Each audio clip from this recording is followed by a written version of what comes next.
Well, brethren, we are, of course, very rapidly approaching the Passover, and our minds are properly turned to that, and we think in terms of the Passover and the days of unleavened bread. And we're very much aware of Paul's injunction in 1 Corinthians chapter 11 and verse 28, but let a man examine himself, and so let him eat of that bread and drink of that cup. He that eats and drinks unworthily eats and drinks judgment to himself, not discerning the Lord's body. Now, the Scriptures are very clear that we are to examine ourselves. What is it that you are to look for? Are you to examine whether or not you are worthy to take the Passover this year? I don't guess a year has gone by in over 30 years in the ministry. Something hasn't come up. Somewhere around Passover time, I haven't gotten a call from someone that says, well, I just don't feel like I'm worthy to take the Passover. And I said, well, that's good. I'm glad you don't feel like you're worthy because you're not. And neither am I. If you examine yourself and come to the conclusion, I really deserve this. I am worthy. Boy, I've been good enough.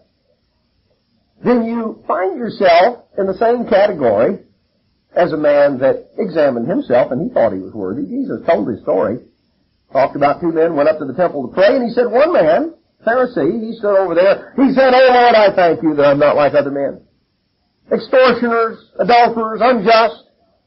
I'm not like that publican over there. I'm a good fellow. I pay tithes of all I possess. I fast regularly. I really am worthy and deserve it. Jesus said there was another man over there, and that man examined himself, and he came to a very different conclusion. He smote upon his breast, and he said, oh God, be merciful to me, a sinner. Jesus then proceeded to tell us which man had properly examined himself, because he said, I tell you, this man, the one that smote upon his breast and said, oh God, be merciful to me, a sinner. He said, I tell you, this man went to his house justified. When you and I are told to examine ourselves, what we're examining is not to see if you have somehow been good enough this year that you have deserved everything God offers. If you come to that conclusion, then you've got a problem. The only ones who come to that conclusion are those who have the attitude of the Pharisee. And Christ wasn't very complimentary of that. Yet the Scripture says we are to examine ourselves. And after we examine ourselves, we're to eat of that bread and drink of that cup, because when you start examining, what you soon find, if you properly examine, is your desperate need for the sacrifice of Jesus Christ. You find that you need what Christ did. We're to do so in a proper way, in a way that is reverent, a way that appreciates and values the sacrifice of Jesus Christ.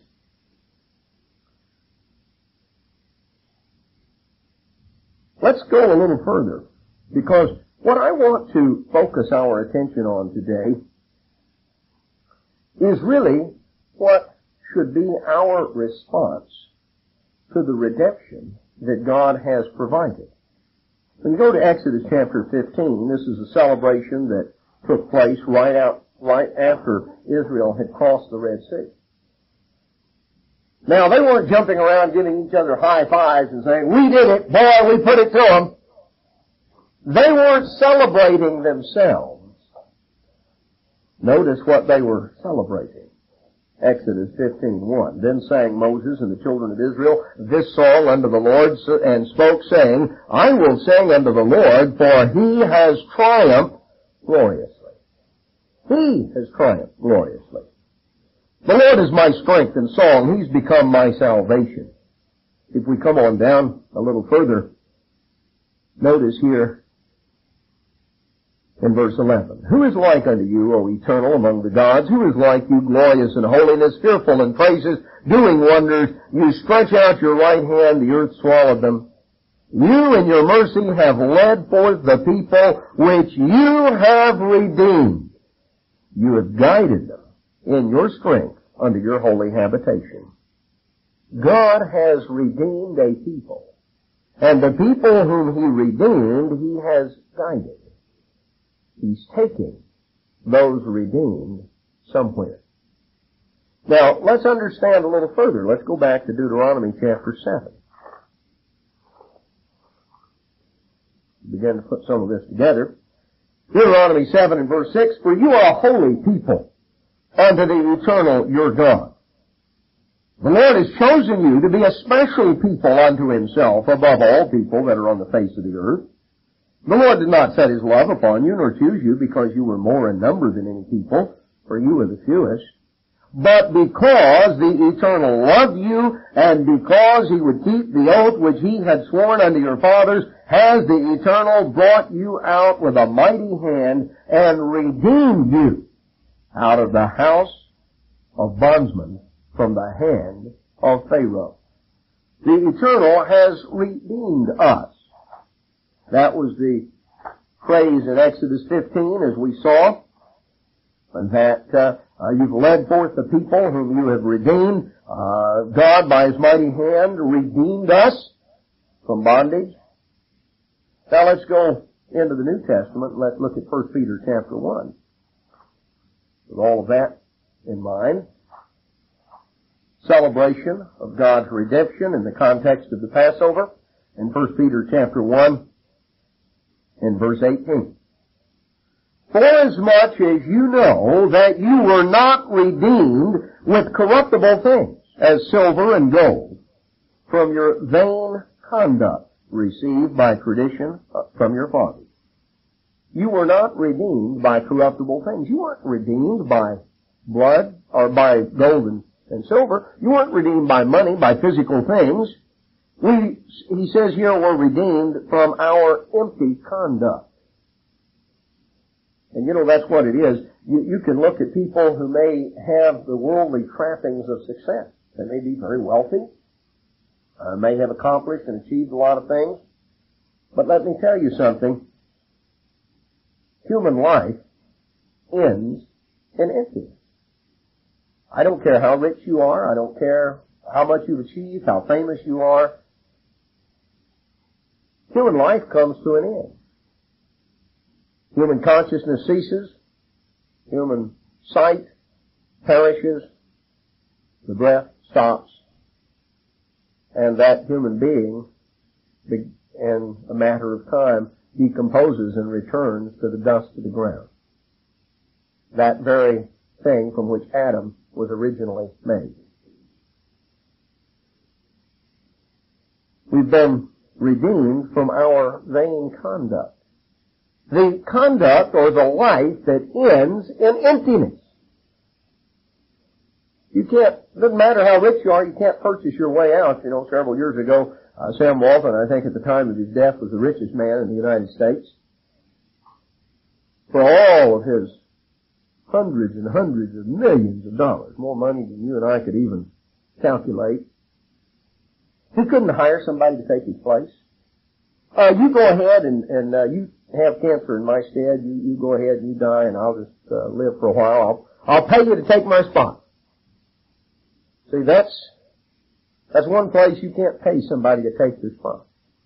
Human life, no matter how successful, human life ends with emptiness. We have been redeemed. We've been redeemed from empty lives, lives that were based on the traditions that we have inherited from our forebears, the customs, the ideas. We've been redeemed from that, not with corruptible things, but with what? Verse 19, with the precious blood of Jesus Christ, as of a lamb without blemish and without spot.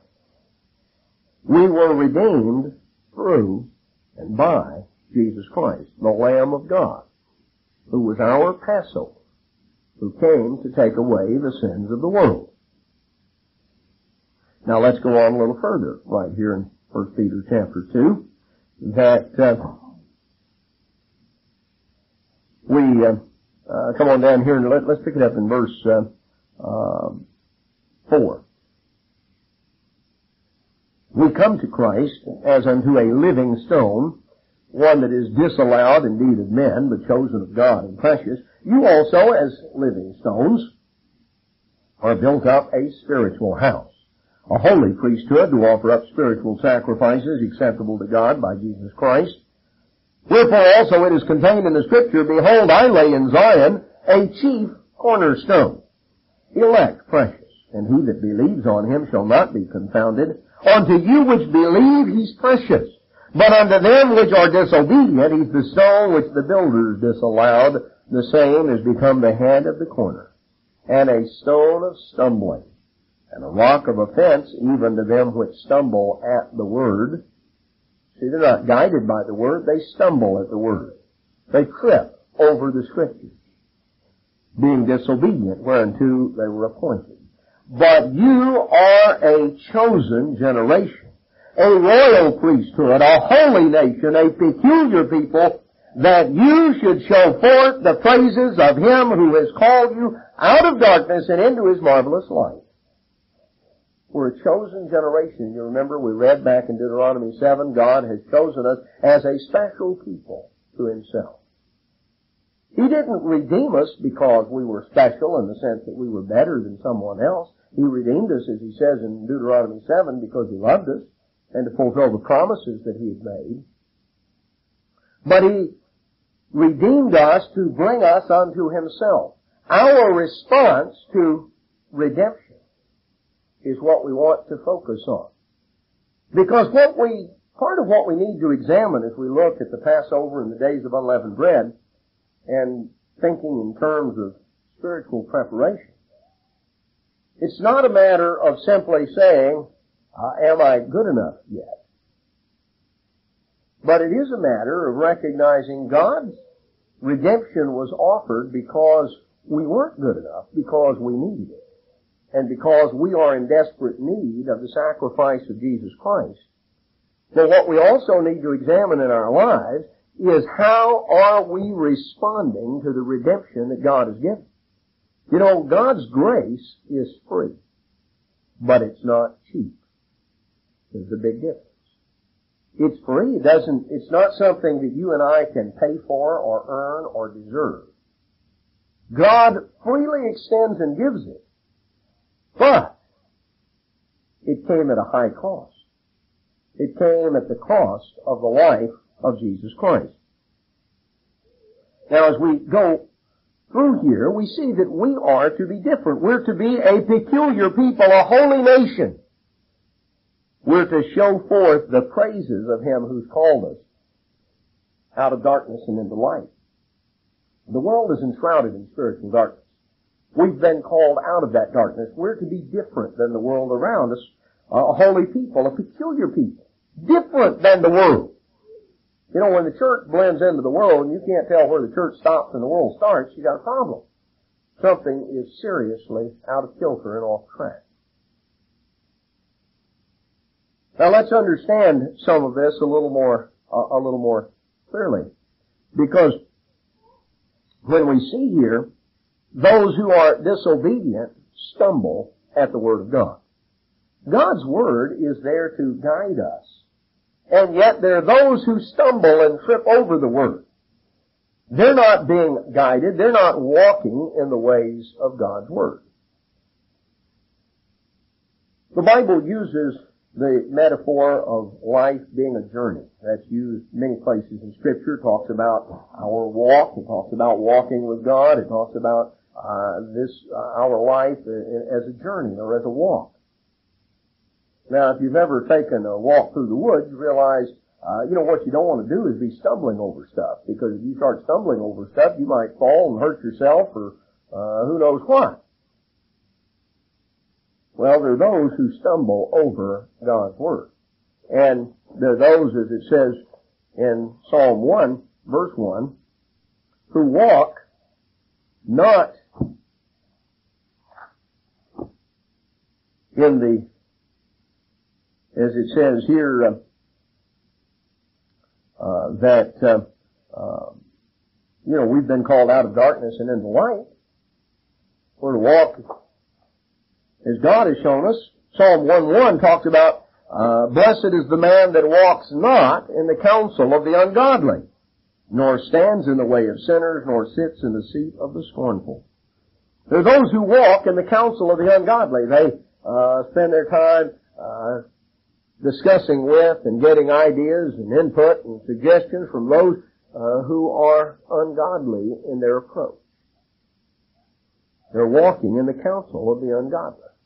Well, if you walk in the counsel of the ungodly, you're going to stumble over the Scriptures. You're going to stumble at the Word of God. And the same way, it talks about in Jeremiah chapter 23, Jeremiah chapter 23 and verse 17, God indicts the false prophets, those who, notice what he says about in verse 17. They say still unto them that despise me, the Lord has said, you shall have peace. And they say unto every one that walks after the imagination of his own heart, no evil shall come upon me.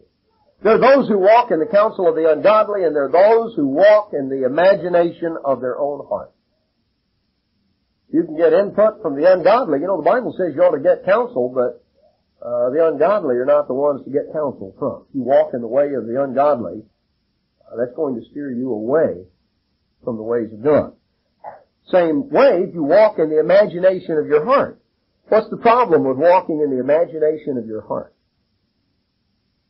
Well, Jeremiah 17:9 says the heart is deceitful above all things.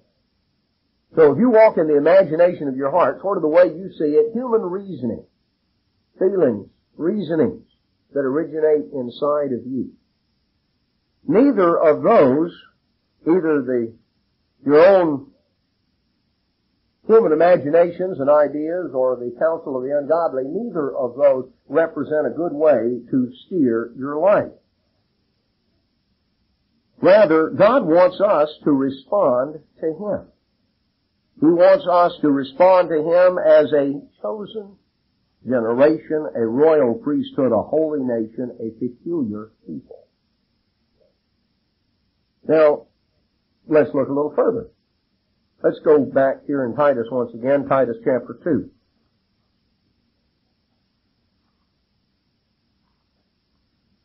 Titus chapter 2 and verse 11. For the grace of God that brings salvation has appeared to all men, teaching us that denying ungodliness and worldly lusts, we should live soberly, righteously, and godly in this present world, this present age. Looking for that blessed hope and the glorious appearing of the great God and our Savior, Jesus Christ, who gave Himself for us, that He might redeem us from all iniquity, from all lawlessness. That's what the word literally is in the Greek. Redeem us from all iniquity and purify unto Himself a peculiar people zealous of good works. Well, we just got through seeing in Peter that God wanted a peculiar people, a people that are different than the world around, zealous of good works. How are we to live? God's grace that brings salvation has appeared. Jesus Christ redeemed us. What is our response as the redeemed? Well, there are things we need to deny. Not walking in the counsel of the ungodly, but denying ungodliness and denying worldly lust. The things that take us away from God, we're to live soberly, righteously, and godly. Now let's look at each of these three. Soberly. To live soberly means to live in a sound-minded way.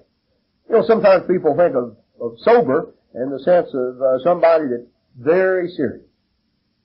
Sometimes the phrase is used, well, he's a real sober size. He just never cracks a smile. Is that what God means? You need to live very soberly, sort of going around with a real serious look, maybe a little bit of a frown on your face all the time. No. Sober is used here in the sense of somebody that has sound judgment, that makes whose judgment is not impaired. You know, sometimes the way to understand a word is to look at its opposite. What is the opposite of sobriety? Well, somebody that's intoxicated. Somebody that's drunk, right? Why will the police, if they pull a car over and they check a guy and say, "You've been drinking. Get out, buddy. We're taking you in." They're arresting him. What's the charge? Driving under the influence. Why is that against the law? Because when you're under the influence of alcohol and or various drugs, your judgment is impaired. Your judgment's impaired. You can't make sound decisions. Now, in many cases, depending on how much you have, your motor skills are impaired too. But your judgment is impaired. The term soberly here is a sense the very opposite of having your judgment impaired, but having your judgment sound. We are to live in this age with sound judgment. You know, the world is spiritually intoxicated. Revelation 17 describes the great false church sitting there all decked out and arrayed in gorgeous raiment with a golden cup in her hand. And we're told that all the nations are drunken from the wine that's in Big Mama's cup. They've all been, tipping it back. Their judgment is impaired. It's unsound. They're distorted and exaggerated in the way that they view things, in the way that they respond. We're to live soberly, in a way that's not exaggerated, that's not impaired. We're to live righteously, which means in accordance with the standards of God's law. What is righteousness? Psalm 119 verse 172 says, "All thy commandments are righteousness."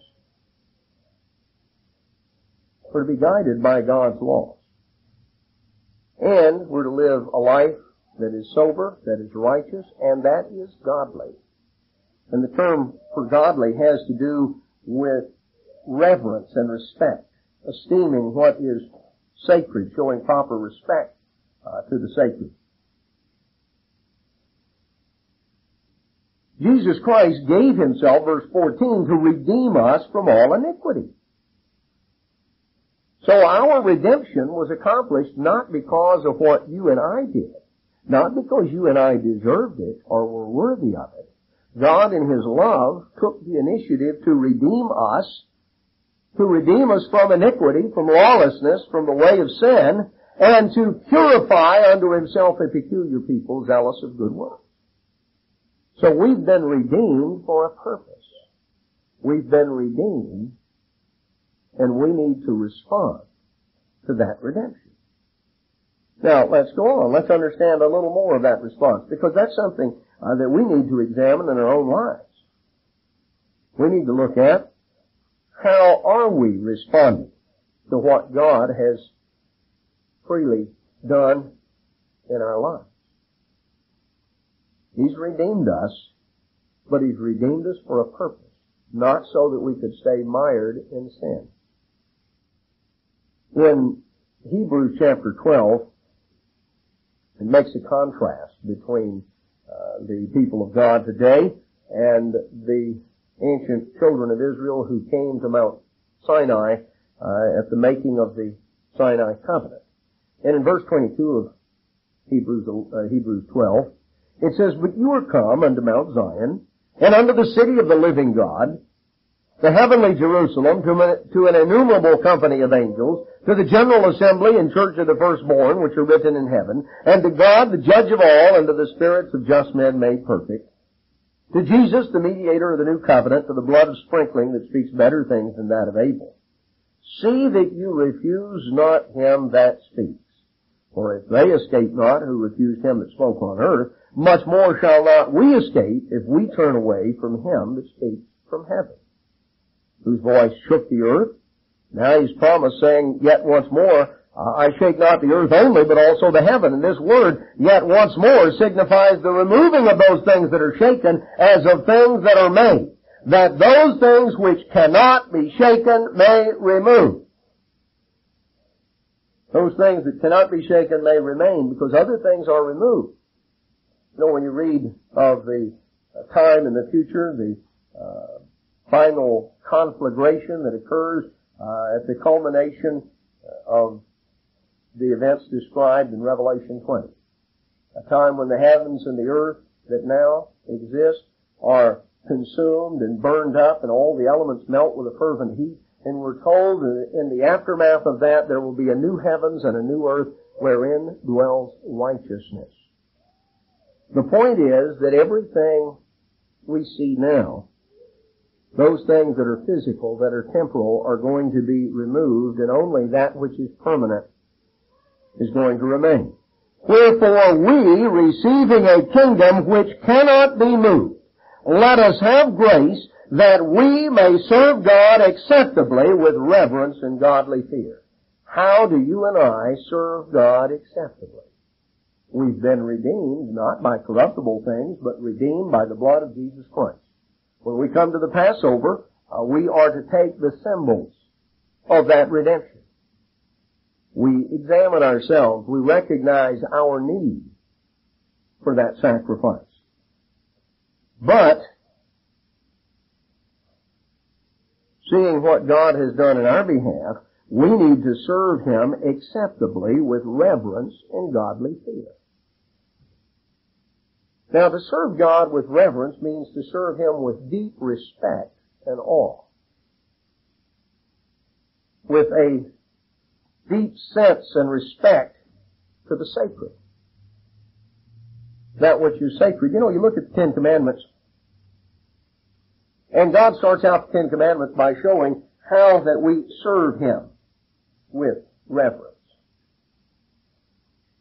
How do you serve God with reverence? Well, the first commandment tells you, you are to have no other gods before the true God. You serve God with reverence by reverencing the one true God and not giving that sort of reverence or respect or esteem to anything else. We serve God acceptably with reverence, a sense of what is sacred, by not putting something else on that plane or on that level. The second commandment really builds on the first commandment because it discusses another form of idolatry, of making images. You know, you don't worship a false god and you don't make an image and say, well, this image represents the true God. Represents my God. You can't do that, God says. Because that takes what is ordinary, what is profane, and attaches sacred meaning to it. You and I can't attach sacred meaning to something. Something is sacred because God has made it sacred, because God has made it holy. Isaiah goes through and demonstrates how absolutely ludicrous idolatry is. He describes a fellow who went out in the woods and he cut down a tree. Took his axe and he chopped the tree down, and he was cold. So he chopped most of it up, made firewood, built him a big fire. He was getting warm. Well, about the time he started getting warm, he started getting hungry. So he took care of the fire and he put some meat on and he grills him some food and then he eats and now he's warm and now he's full. Well, he's burned up most of his log, but he's got a little bit of it left over. While he's sitting there by the fire, he takes out his knife, starts whittling away. And in a little while, he's got a god. He's carved him out a little statue here, and he sets this up. Now he begins to bow down to it and pray to it. Isaiah said, you know, that's pretty dumb, isn't it? Most of the tree, you built a fire and warmed yourself up, and then you were hungry and you cooked your food, and you had a little bit left over, and so you whittle that out and make a little shape, set it up, and start bowing down and praying to it. Oh my God, save me. You're a whole lot better off throw that one on the fire too and just get a little warmer. You see, to serve God with reverence means that you can't put something else in God's place. You can't give reverence to something that isn't God. You don't put anything above the true God. You don't take something and show reverence to it. That's an idol or an image. Third commandment, God says you're not to take my name in vain. You're to show reverence and respect to my name. You see, you're to serve God acceptably with reverence. You show reverence, you show deep respect for God's name because God's name represents Him. When you use God's name in a careless or casual way, you are showing disrespect for God. And so you're not showing reverence. You know, God's names, in English we make a distinction between name and title as though they're different things. In both Hebrew and Greek, it's the same word for name or title because names were themselves descriptions. Many places in the Scriptures you read where God changed someone's name because of some change in circumstance. The name of Abram was changed to Abraham, time of the covenant. So we show reverence to God by reverencing His name, by reverencing Him, by not passing that reverence off to some mundane physical object. We also reverence God by hallowing His Sabbath, don't we? Because that's holy, because God made it holy. Notice back in Isaiah 58.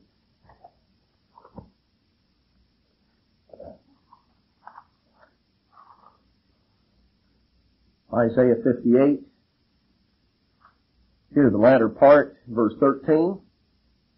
If you turn away your foot from my Sabbath, from doing your pleasure on my holy day, and you call the Sabbath a delight, the holy of the eternal honorable, and shall honor Him, not doing your own ways, nor finding your own pleasure, nor speaking your own words. Then you shall delight yourself in the Lord, and I will cause you to ride upon the high places of the earth, and feed you with the heritage of Jacob your father, for the mouth of the eternal has spoken it.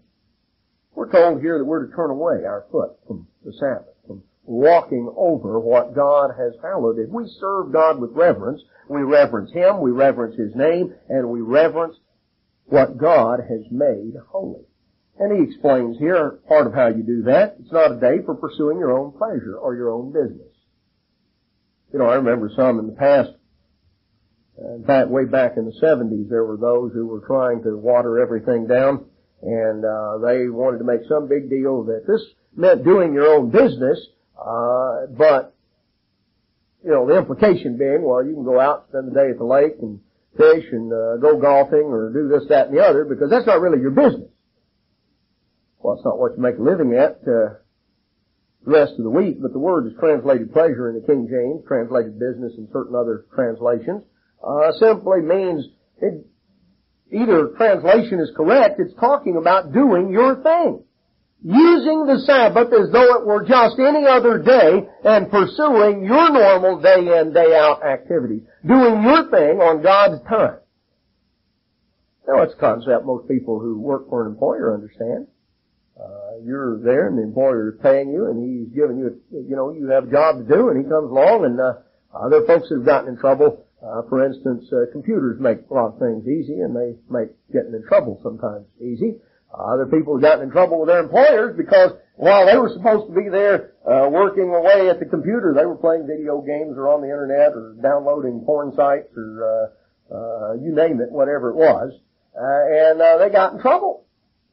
Because the employer wasn't providing that computer and paying them by the hour so that they could sit around and goof off all day. He didn't really need to hire people, I need 5 people for the goof off position, I'm good at that, I'll volunteer.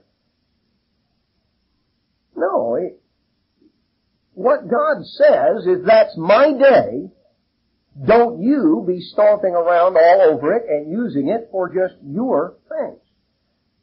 He said, you honor Him. You call the Sabbath a delight, the holy of the Lord. You delight in the Sabbath if you delight in the things of God. If you delight in God and you delight in the things of God, then the Sabbath is a delight because it provides an opportunity to cease from normal day in, day out pressures and stresses and activities. You honor God.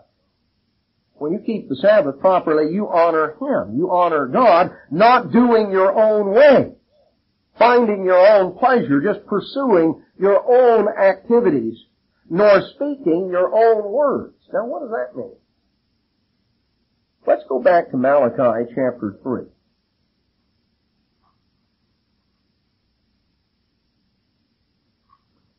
Malachi chapter 3.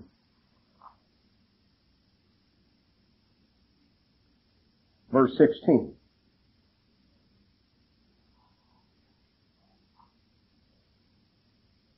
Then they that feared the Eternal spoke often one to another. And the Eternal hearkened and heard it, and a book of remembrance was written before him for them that feared the Eternal, and that thought upon his name. They shall be mine, says the Lord of hosts, in the day that I make up my jewels, and I'll spare them as a man spares his own son that serves him. Then shall you return and discern between the righteous and the wicked, between him that serves God and him that serves him not. Those that feared the Eternal spoke often one to another. You know, when we properly observe the Sabbath, it's a time for fellowship. Sabbath is a time, first and foremost, for fellowship with God. We fellowship with God in prayer and in Bible study. It's also a time for fellowship with God's people. Those that feared the Eternal spoke often one to another. What were they talking about? Well, the description on down a little further is, these are those who feared the Eternal and that thought upon his name. I'll tell you what we all talk about. We talk about what we think about. Out of the abundance of the heart, the mouth speaks. You and I, all of us, we talk about the things that are on our mind. And if God and His plan and His purpose and His ways are on our mind, then that's something that when we have opportunity to talk with other brethren, that's something we're going to want to talk about. The Sabbath is a time, it's nothing wrong, certainly, as we talk to one another, to ask somebody, well, how has your week been? If you care about people, then you want to know how they've been and how their health is, and if there may be blessings that you can rejoice with them or trials that you can pray about. And that's certainly appropriate and proper because we are members one of another. But if the only thing we ever talk about is me, my, and mine, then it's a pretty good indication that's the main thing on our mind. Our mind's on the prophecies that are occurring in the world around us. Are they on God and God's plan and God's purpose and what God is working out? You know, part of turning away our foot from the Sabbath is not pursuing our activities, but pursuing what pertains to God. We're going to be thinking about it, and therefore we'll be talking about it. God listens when, though, as he says here in Malachi 3, the Eternal hearkened and heard it. A book of remembrance was written. God took note. And that certainly is ought to be a hallmark of God's people. You know, look around here in this group, and we got folks that come from, all over. We're stretched from, almost to Texarkana and halfway to Dallas as far as folks here, way down south of here, down out between Jacksonville and Palestine, down to the south, and up around as I say, almost Texarkana to the north. We're scattered out and stretched out. We come in here to get together on the Sabbath to hear God's Word. Certainly that's first and foremost. But it's a time, certainly, to encourage one another and to visit with one another. But what has brought us together is God's truth, and it's God's ways. Now, as we look at the fact that Hebrews says we're to serve God with reverence and godly fear. Well, the first 4 commandments tell us how to reverence God. Reverencing Him, esteeming Him above anything. Not giving honor or respect to images or things of that sort, idols.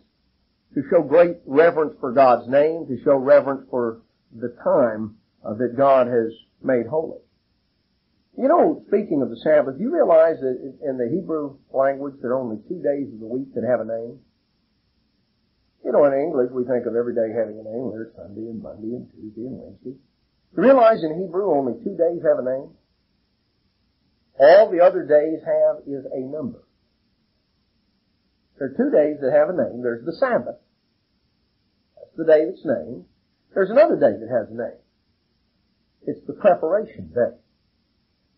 The only 2 days that have a name in Hebrew, do days of the week. Every other day simply has a number. It's the first day of the week. Or it's the second day of the week. Now the interesting thing, and I think this is sort of fascinating, in the New Testament in Greek you'll read about, on the first day of the week or some of that. That Greek expression is actually a translation from a Hebrew phrase, because the week was Hebrew, not Greek. Literally, what the phrase says, it's translated first day of the week. Literally in Hebrew, what it says is the first day from the Sabbath. You see, the Sabbath has a name, and every other day is either named or numbered based on its relationship to the Sabbath. You have the Sabbath, you have the preparation day, and then the other days of the week are numbered. The first day from the Sabbath. The second day from the Sabbath. That's the literal meaning of the phrase. You see, the Sabbath is the basis around which everything else is figured in the week. And you frankly can't, back in Luke chapter 23,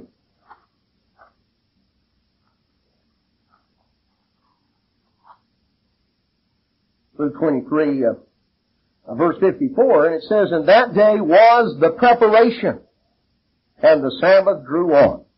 And the women also which came with him out of Galilee, they followed and beheld the sepulchre and how his body was laid. And they returned and prepared spices and ointments and rested the Sabbath day according to the commandment." Now, as you go through the context and put all the Gospels together, you find clearly that Christ was crucified on a Wednesday Passover. And that Wednesday was, of course, the preparation day for the Holy Day. And that Thursday was the first holy day of unleavened bread. And then Friday was the preparation day for the weekly Sabbath. The women got all these spices and they worked on the weekly Sabbath, not on the weekly Sabbath, on the preparation day for the weekly Sabbath, and they rested on the weekly Sabbath. Why did they wait 3 days and 3 nights? Why did they wait until Sunday morning to go out to the tomb? Were they going out for an Easter sunrise service? Peter and James got up that morning and said, where did the Easter bunny bring my eggs? Why don't you go out there to the graveyard and see maybe there's some Easter eggs hidden for us? Maybe a chocolate bunny. Well, that's silly. Of course not. They went out there because they were expecting to embalm a dead body. That's why the angel said, "What are you doing in the graveyard? Why are you seeking the living among the dead?" The only folks here in the graveyard are dead folks. This tomb is empty. The one you're seeking is alive. And you see, they didn't go out there earlier, not because they were, quote, waiting for Easter Sunday. They didn't go out there earlier because they were keeping the Sabbath. They used the preparation day, but by the time they got everything prepared, it was Sabbath, and so they waited. And the Sabbath passed. If they'd gotten it done earlier, maybe they'd have gone out Friday afternoon. But it took them all day Friday, and now it was Sabbath, and so they didn't go on the Sabbath. They waited until Sunday morning, and they went out there. An important part of keeping the Sabbath is keep the preparation day, because if you don't prepare for the Sabbath, then you wind up doing on the Sabbath what you should have done on Friday. And you're scurrying around, and you got to get this, and got to get that, and got to do such and such. Well, that's what the preparation day is for. And if you don't prepare, then you're unprepared when the Sabbath comes. So we're to serve God with reverence and godly fear. We're to serve God with a deep respect toward what is sacred. That's what it means to serve God with reverence. Now let's go back to Titus again. This time we'll notice here in Titus chapter 1, verse 16. Titus 1:16. Speaking of people, it says, "They profess that they know God, but in works they deny Him, being abominable and disobedient, and unto every good work reprobate." They profess to know God, they talk a good fight, but their actions contradict their words. If somebody tells you one thing and does something else, what do you wind up believing? Well, you take their actions more seriously than their words. They may make promises to you all day long, but if their actions contradict it, you don't give their words a lot of credence. Here are people who profess that they know God. They talk about God. They use God's name. But their actions deny Him because He's not ruling their lives. Now that's not something that's unique to our day. That was going on way back a long time ago. Paul was writing Titus, a young minister that he had left in Crete to organize and instruct the churches that had been recently raised up. And he explains to Titus that there are things that need to be emphasized. He goes on, chapter 2, verse 1, "You speak the things which become sound doctrine." The things which are healthy are going to promote healthy growth, healthy teaching. These are things that are going to impact people's lives. And it has to do with the way we live. He addresses the older men in verse 2, the older women in verse 3, the younger women in verse 4, and the younger men in verse 6. Now, he said, you teach the things that lead to healthy doctrine. Teach the older men. Emphasize that the older men need to be sober, grave, temperate, sound in faith, and in love and in patience. It's interesting, by the way, that the one word that is stressed to all four categories is to be sober. To be not impaired in their judgment. To be sound in their judgment. To be looking at things in a solid, sound way. The older men have experience in life, and they need to be certainly an example in these ways. Certain proper kind of an approach to life. Temperate has to do with being self-controlled, self-disciplined in their lives, sound, healthy in faith and in love and patience. So the older men are to be looked to and set an example in the congregation of sound judgment and a sound, solid approach to life, a self-controlled approach, to set an example in terms of faith and love and patience. The older women likewise, so they're to reflect the same sort of traits. They are to be in behavior as becomes holiness. Now the word that's used here as becomes holiness is a term that refers to the temple. Just as the priests in the temple were to have a profound sense of the sacred. You see, there were ceremonies and rituals the priests carried out that emphasized their awareness of the presence of God. And so they were to go through these things and to carry them out. They were to serve in the temple with a profound sense of the sacred, of the holy, of the presence of God. This is what it says here. The older women, they weren't priests in the temple, but they could live their lives with the same sense of what is sacred and what is holy. They could be just as aware of the sacred in their everyday lives as any priest in the temple was. They were to be in behavior with an attitude of reverence, a sense of the sacred. Not false accusers. It's interesting. I don't know that anybody, I don't think anyone has the same degree of stress and pressure as a young mother of young children. And it's, one of the things, older women, of course, are aware of that. They've gone through it. But you get to a stage of your life, sometimes when you're a mother and you've got several young children, you're going from the time you get up until the time you go to bed. You don't have time. Sometimes there's trouble you don't get into because you don't have time for it. The older women were in a situation, they didn't have kids at home anymore, and in many cases may have been widowed, didn't have a husband anymore. They had more time on their hands. So Paul told Titus, he says, now tell them, don't be going about gossiping. Got extra time on their hands. They shouldn't be false accusers. Shouldn't be gossips. Not given to much wine. Take a little snort to go to bed and didn't sleep very well. Better have another snort this morning, and see if that'll maybe help me take a nap this afternoon. Not to do that sort of thing. Rather, he said, to be teachers of good things. To be teachers of good things.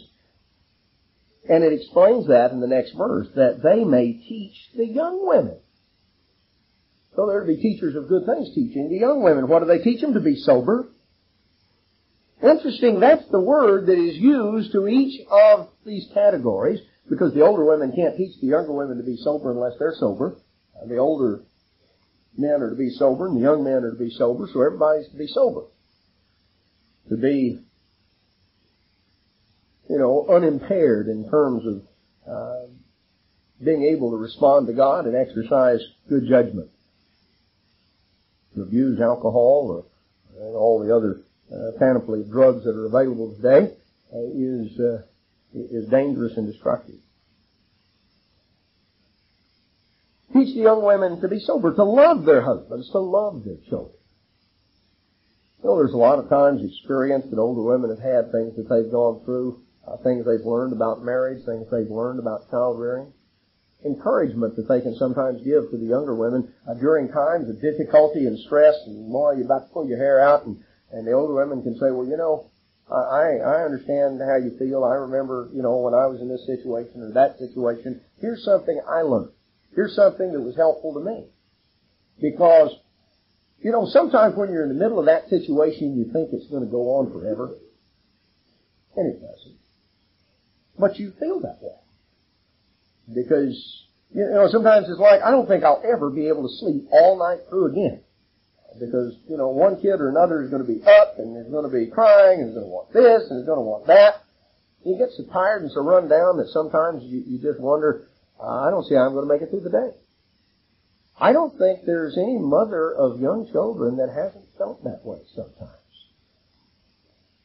Now, when you're older and that's in the past, it sort of recedes a little bit, and that's helpful sometimes to share with those that are younger and maybe to give them some pointers and some lessons you've learned as to how to be a better wife and a better mother. Things that maybe you've learned in your life that you wish you had applied a little better. Things that maybe you found that were particularly helpful, from both standpoints. Teaching the young women by example and by conversation. That doesn't mean you come up and just start lecturing to somebody. The best way to teach somebody is you talk with them, you encourage them, you can share things, experiences, and lessons that you've learned. And we ought to have an attitude of wanting to learn from one another. If you don't think you need to learn anything from anybody else, then that's a different story. None of us knows it all. And every single one of us can learn from one another. And I think we all know that. Notice something else here to teach the younger women. Verse 5, to be discreet, to be chaste, to be keepers at home. To be discreet discretion has to do with making good choices. Chastity, or being chaste, has to do with valuing purity. Now let me ask you something. Where are young women going to learn about discretion and chastity? Are they going to pick it up from the society around? Are they going to pick it up from watching MTV? You can go to a junior high school and you find junior high school girls. A lot of them are simply dressed like hookers. And that's not an exaggeration. I mean, you look at the way they're dressed, they would have been right in place. I mean, what they've got on would have fit in real well right on the street corner in Bourbon Street down in New Orleans. I remember years ago when I was living in Houston, there's certain areas of town you drive down the street certain times a day and you saw people standing out there. You saw women standing on the street corner, and you didn't have to wonder what their occupation was. They didn't hold a sign up and say, I'm a hooker, but it was very obvious. They were advertising. Proverbs talks about the attire of a harlot. Boy, they had it, let's just say that was the way they were attired. You didn't have to wonder. You didn't have to wonder as to what they were there for. Well, I'll tell you what, there's a lot of young girls. Now, why are they doing it? Well, they're not doing, if you were to ask them, are you trying to look like a hooker? Oh, no, I'm trying to look like, Britney Spears or whoever. It's the image that is protected. It's not an image of chastity and purity. I mean, they got, the little halter tops and the little short shorts, and the top of the shorts comes awful low and the bottom of the halter comes awfully high, and you wonder how much shorter and how much higher it can get. Who's going to teach young girls that? Are they going to figure it out from watching the movies? Are they going to get it from the other kids at school? What about the teachers? Well, some of them aren't that much better.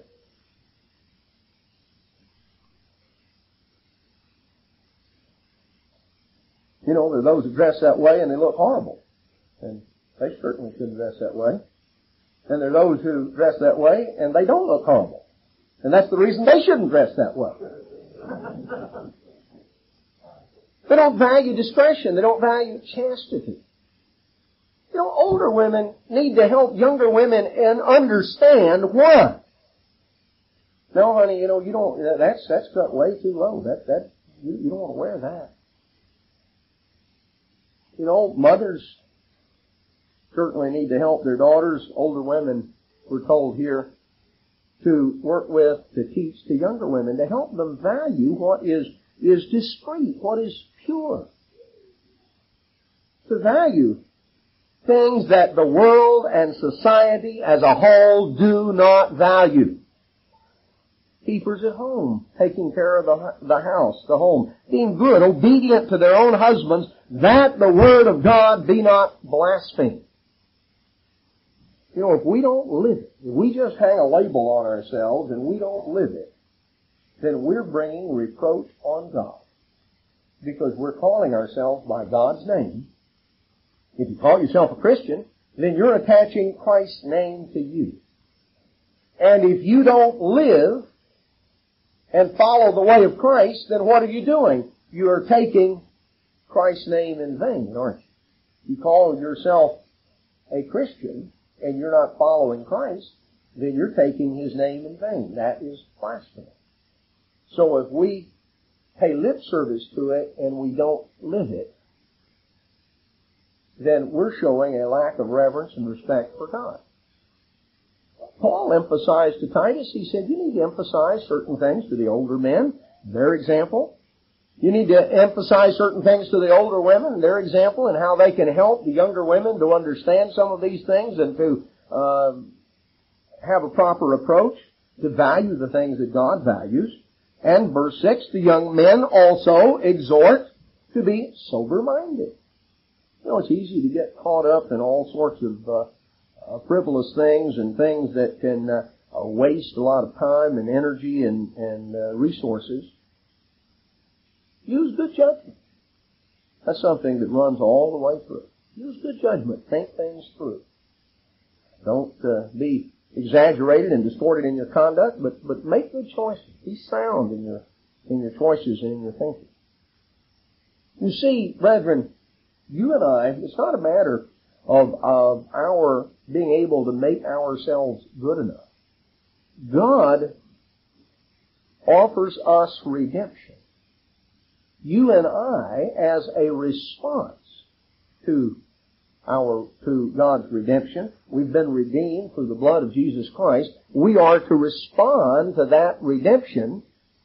Our response is to serve God with reverence and godly fear. To realize God has redeemed us that we might be a special people to Him, a peculiar people, zealous of good works, different than the world around, not fitting in and blending in, not being part and parcel of this world and this society and its values, but being distinct as the people of God, holding a light in a dark place.